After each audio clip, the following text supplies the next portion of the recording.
बहुत पुरानी बात है। मगध राज्य में एक सोनापुर नाम का गांव था।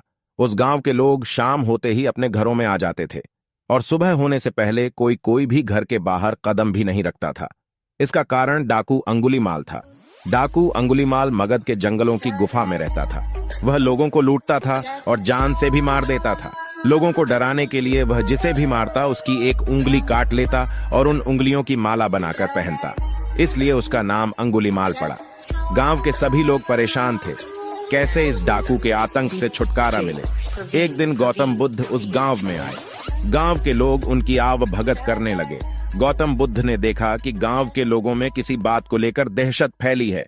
तब गौतम बुद्ध ने गांव वालों से इसका कारण पूछा। ये सुनते ही गांव वालों ने अंगुलीमाल के आतंक का पूरा किस्सा उन्हें सुनाया। अगले ही दिन गौतम बुद्ध जंगल की तरफ निकल गए। गांव वालों ने उन्हें बहुत रोका, पर वो नहीं माने। बुद्ध को आते देख अंगुलीमाल हाथों में तलवार लेकर खड़ा हो गया, पर बुद्ध उसकी गुफा के सामने से निकल गए। उन्होंने पलटकर भी नहीं देखा। अंगुलीमाल उनके पीछे दौड़ा, पर दिव्य प्रभाव के कारण वो बुद्ध को पकड़ नहीं पा रहा था। थक हार कर उसने कहा, रुको। बुद्ध रुक गए और मुस्कुराकर बोले, मैं तो कब का रुक गया, पर तुम कब ये हिंसा रोकोगे? अंगुलीमाल ने कहा, सन्यासी, तुम्हें मुझसे डर नहीं लगता। सारा मगध मुझसे डरता है। तुम्हारे पास जो भी माल है निकाल दो, वरना जान से हाथ धो बैठोगे। मैं इस राज्य का सबसे शक्तिशाली व्यक्ति हूं। बुद्ध जरा भी नहीं घबराए और बोले, मैं ये कैसे मान लूं कि तुम ही इस राज्य के सबसे शक्तिशाली इंसान हो? तुम्हें यह साबित करके दिखाना होगा। अंगुलीमाल बोला, बताओ कैसे साबित करना होगा? बुद्ध ने कहा, तुम उस पेड़ से 10 पत्तियां तोड़कर लाओ। अंगुलीमाल ने कहा, बस इतनी सी बात? मैं तो पूरा पेड़ उखाड़ सकता हूं। अंगुलीमाल ने 10 पत्तियां तोड़कर ला दी।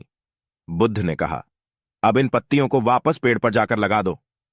अंगुलीमाल ने हैरान होकर कहा, टूटे हुए पत्ते कहीं वापस लगते हैं क्या?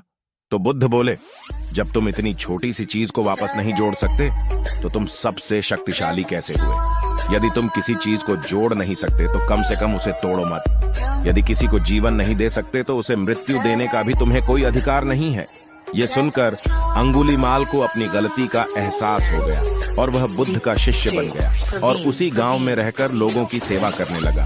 आगे चलकर यही अंगुलीमाल बहुत बड़ा सन्यासी बना और अहिंसका नाम से प्रसिद्ध हुआ। महात्मा बुद्ध की ऐसी और रोचक कहानियां सुनने के लिए चैनल को लाइक, शेयर और सब्सक्राइब करें। नमोः बुद्धाय।